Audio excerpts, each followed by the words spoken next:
छोड़ जाऊंगा, आवाज अपनी दूर तलक छोड़ जाऊंगा, खामोशियों की बेमौत गवारा नहीं मुझे, शीशा में टूट भी गया तो अपनी खनक छोड़ जाऊंगा। सांस्कृतिक महासम्मेलन जिस धरती पे हुआ था और जहां पर एक कार्यकर्ता के तौर पर पूरा यूथ को लेकर जिन्होंने ग्राउंड पे काफी अच्छा परफॉर्मेंस किया था, वो अपने अगले एमएलए साहब को मैं आमंत्रित करता हूं। आप थावरचंद मीना साहब, एमएलए धरियावाद, राजस्थान।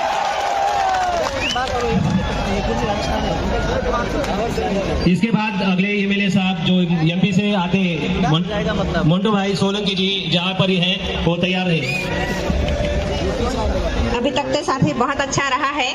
किसी भी हमारे जनप्रतिनिधियों ने धर्म या पॉलिटिकल के विषय में नहीं बोला, सिर्फ समाज की बात की है। हम उम्मीद रखते हैं कि आगे के वक्ता भी इस बात का समझ रखेंगे। धन्यवाद। धन्यवाद। देश के कोने कोने से और विश्व के अलग अलग इलाकों से भारत देश के मूल मालिक, मूल बीजू को मेरी ओर से, धारिया बुराड़ की धरती से, धरियावाद विधानसभा की ओर से आप सभी को जोहार जोहार करता हूं। साथ ही मेरे पुरखों को नमन करता हूं। आज से पहले मैं 3 साल पहले जो झाबुआ के अंदर कार्यक्रम हुआ था, उस कार्यक्रम के अंदर मैं गया था तो कभी सोचा नहीं था इतना बड़ा मंच मिलेगा। आज इतने बड़े मंच पे बोल रहा हूं तो ये जो भी संभव हुआ, धरियावाद विधानसभा की जनता, वहां के कार्यकर्ताओं के त्याग, समर्पण, मेहनत से संभव हुआ। मैं उन सबको दिल से धन्यवाद करता हूं। साथ ही पिछला कार्यक्रम धरियावाद के अंदर हुआ था, उस कार्यक्रम को सफल बनाने के लिए वहां के एक एक कार्यकर्ता की मेहनत थी। उन सबको धन्यवाद करता हूं। आज इस मौके पर हम खड़े हैं। मैं हर बार कार्यक्रम में जाता हूं, बहुत बड़े बड़े, मेरे से भी बहुत बड़े बड़े बुद्धिजीवी और वक्ता आते हैं। मैं गहराई से उनको सुनता हूं, तब महसूस होता है कि सबके मुंह से निकलता है कि जमीनें लूटी जा रही है, जंगल छीना जा रहा है, अधिकार लूटे जा रहे हैं, रोज कानून बदले जा रहे हैं। समस्या सबसे सुनता हूं, लेकिन समाधान कौन बताएगा? समस्या सबसे सुनता जा रहा हूं। आज देश के कोने कोने पर आदिवासियों की स्थिति क्या है, चाहे वो मणिपुर का आदिवासी हो, चाहे वो झारखंड छत्तीसगढ़ का आदिवासी हो, चाहे मध्य प्रदेश का आदिवासी हो, चाहे राजस्थान का आदिवासी हो। आए दिन आदिवासी को जमीनों के नाम पर विस्थापित किया जाता है। आए दिन आदिवासी को विकास के नाम पर विस्थापित किया जाता है। आए दिन आदिवासी को डैम के नाम पर विस्थापित किया जाता है, तो कभी स्टैच्यू ऑफ यूनिटी के नाम पर विस्थापित किया जाता है। आए दिन आदिवासी के ऊपर जो इस देश का मूल मालिक है उसके सर पे मुद्दा जाता है, कभी बहन बेटी को नंगा करके घुमाया जाता है। लेकिन इस समस्या का समाधान क्या है?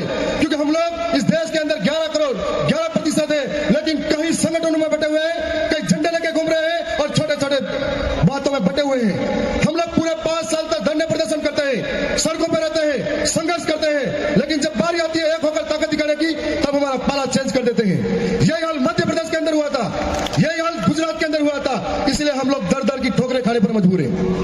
मैं राजस्थान से आता हूं।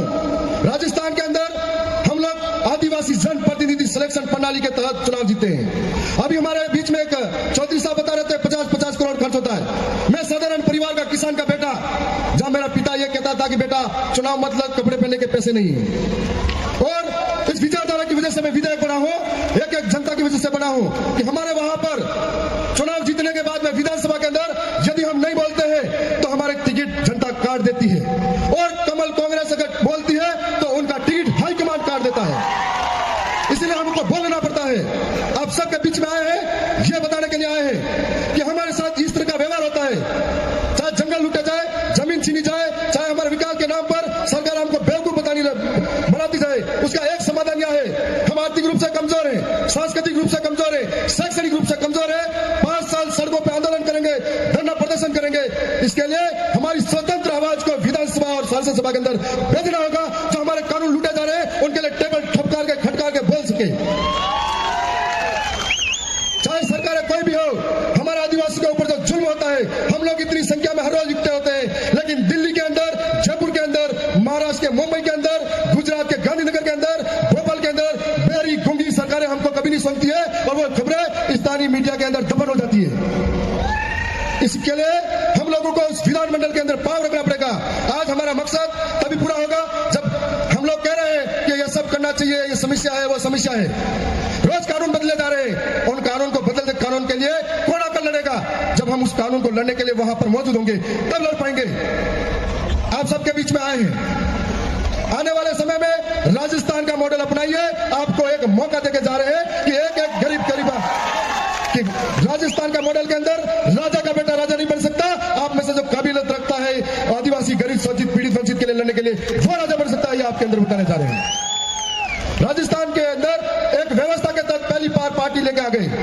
उस पार्टी के अंदर 84 के राजकुमार जी रोज साहब जो दूसरी बार 70,000 वोटों से जीते, उनके पिता बचपन में ही चले गए थे, साधारण परिवार से हैं। दूसरे आजपुर के अंदर 30,000 वोटों से जीते, उनके पिता गरीब परिवार से हैं। मेरे पिता साधारण परिवार के खेती करने वाले हैं। और हमारे मध्य प्रदेश के अंदर जो चुनाव जीते कमलेश्वर भाई, जब चुनाव जीते, जीत कर जब घर आए, उनकी मां मजदूरी करके आ रही थी। ये तुम आप सभी के लिए एक प्रेरणा नहीं तो क्या है। और ये प्रेरणा दरियावत की जनता, आजपुर की जनता और भील प्रदेश की जनता के साथ है।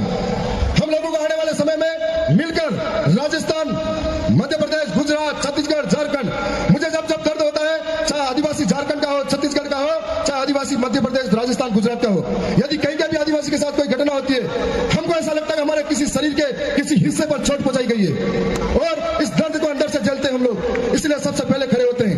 यदि देश के अंदर बड़े बड़े कार्यक्रम हर रोज होते हैं, सारे संगठन, सारे लोग जब भी आदिवासियों के साथ गलत होता है, एक साथ सड़कों पे आ जाए, एक साथ बोलने लग जाए, तो कभी आंदोलन करने की जरूरत नहीं पड़ेगी। मैं आप सबके बीच में जो समय दिया है उसके लिए भी धन्यवाद।